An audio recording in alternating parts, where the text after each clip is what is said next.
Badan usaha milik negara dituntut memberikan keterbukaan data dan informasi kepada masyarakat. Hal ini menjadi bagian dari transformasi BUMN. Menteri BUMN Erick Thohir mengatakan, publik perlu mengetahui kewajiban BUMN dalam keterbukaan informasi. Karena penting sekali di era yang seperti kita hadapi hari ini, persepsi itu kadang-kadang dibentuk tidak berdasarkan fakta dan data. Nah, disitulah fungsi bagaimana saya yakin media-media yang sudah punya kultur check and balance lebih bisa kita harapkan.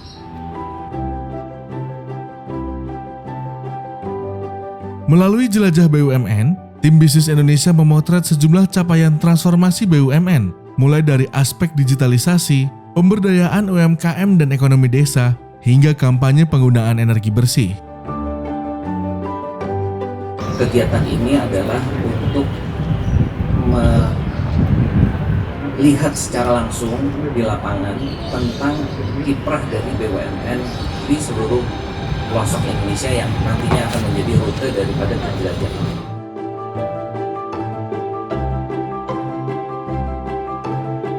Jelajah BUMN memulai perjalanan menuju Subang, Jawa Barat. Di sini, kami melihat langsung dua transformasi digital, seperti yang dilakukan PT Pupuk Indonesia dengan meluncurkan aplikasi Retail Management System atau RMS atau REKAN.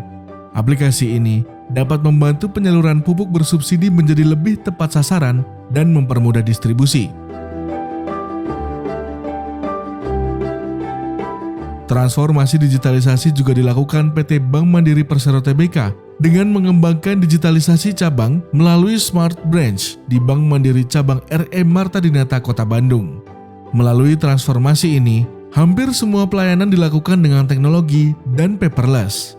Nasabah tak perlu lagi berlama-lama mengantre dan mengisi form kertas untuk bertransaksi. Nasabah cukup memindai KTP, pindai wajah, dan mengisi keterangan nasabah di tablet yang disediakan. Kemudahan teknologi ini mempercepat kegiatan perbankan dan meminimalisir adanya kesalahan dalam penulisan data yang tak lagi manual. Masih di Jawa Barat, selain transformasi digital, BUMN juga dituntut membantu perekonomian Indonesia dengan memperkuat UMKM melalui pembiayaan. PT Bank Negara Indonesia Tbk atau Bank BNI menjadi salah satu bank yang berkomitmen memberikan pembiayaan UMKM. Croponics, UMKM pertanian hidroponik di Kabupaten Bandung Barat ini menjadi penerima manfaat. Croponics memberanikan diri mengambil pembiayaan dari Bank BNI di 2021 untuk ekspansi bisnis. Hasilnya, rata-rata dalam sebulan, omset Croponics mencapai 300 juta rupiah. Laba yang dihasilkan bisa mencapai 50 juta rupiah. Usai memotret kinerja BUMN di Jawa Barat, tim jelajah BUMN Bisnis Indonesia melanjutkan perjalanan ke Jawa Tengah. Serupa dengan Jabar, kinerja BUMN di Jateng pun tak kalah mentereng. Seperti yang dilakukan Telkom Indonesia, juga mengembangkan program Rumah BUMN dari Kementerian BUMN. Rumah BUMN Pekalongan memfasilitasi sejumlah UMKM di Kota Batik untuk mengembangkan usahanya, mulai dari usaha batik, kerajinan tangan lainnya, hingga food and beverage. Selain UMKM, digitalisasi juga menjadi fokus program BUMN di Jateng. Telkom Indonesia Tbk turun langsung mendukung transformasi digital pemerintahan tingkat desa bertajuk Smart Village. Salah satunya seperti yang dilakukan Telkom di Desa Kemuning, Karanganyar, Jawa Tengah. Desa Kemuning juga memiliki Command Center yang memiliki layanan pemantauan panic button, CCTV lalu lintas, dan pemantauan cuaca.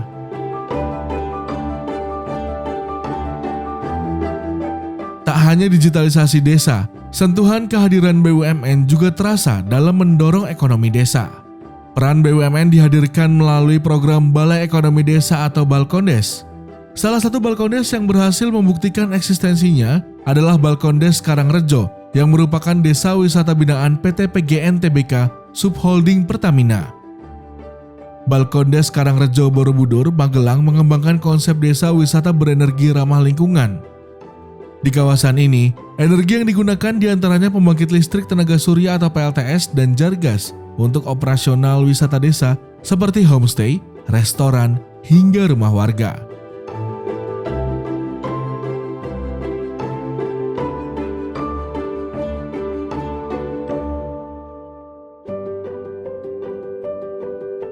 Hari terakhir tim jelajah BUMN di Jawa Tengah, tim juga merekam komitmen PT PLN Persero mendukung ekosistem kendaraan listrik. PLN telah menyediakan fasilitas SPKLU di sejumlah wilayah untuk menunjang penggunaan kendaraan listrik di daerah, baik di rest area tol maupun di wilayah perkotaan. Sadar betul bahwa pengembangan infrastruktur kendaraan listrik membutuhkan kolaborasi, PLN pun menggandeng pelaku usaha untuk terlibat mengembangkan SPKLU.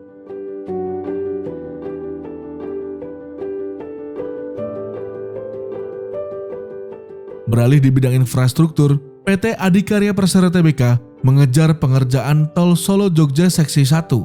Pengerjaan proyek telah mencapai angka 40,54% dengan pembebasan lahan mencapai 73,66%. Tol ini akan mengakselerasi wilayah segitiga emas Semarang Solo Jogja, baik dari sisi ekonomi maupun potensi wisata.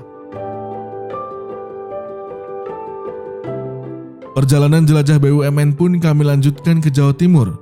Infrastruktur tol Jawa Timur jadi target yang ingin kami himpun.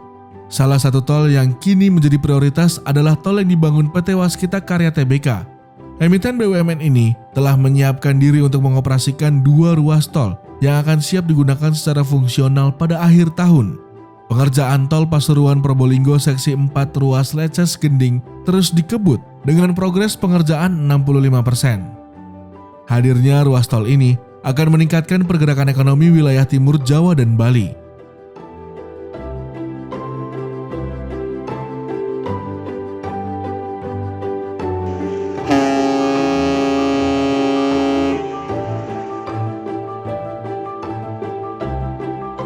Bergeser di sektor pertambangan, tim jelajah BUMN Bisnis Indonesia mendatangi PT Bukit Asam Tbk yang ikut andil dalam eksistensi BUMN untuk negeri. Dengan memanfaatkan lahan bekas tambang, PTBA mampu mengubah lahan tersebut menjadi kawasan wisata andalan di wilayah Tanjung Enim.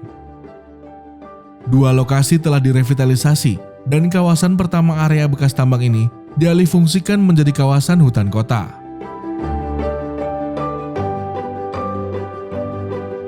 Tidak hanya itu, PTBA juga menghadirkan wisata edukasi bagi masyarakat luas tentang batubara lewat Museum Batubara Bukit Asam.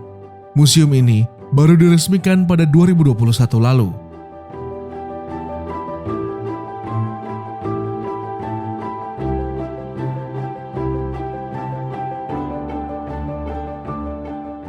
Tim jelajah bisnis Indonesia juga menuju Pulau Bangka, tepatnya kota Pangkal Pinang.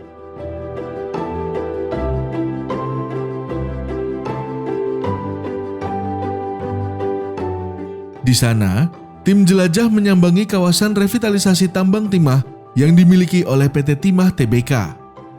Kawasan ini dibangun untuk membangkitkan perekonomian kawasan pasca tambang melalui aktivitas perkebunan, peternakan, budidaya ikan, sampai tempat perkemahan.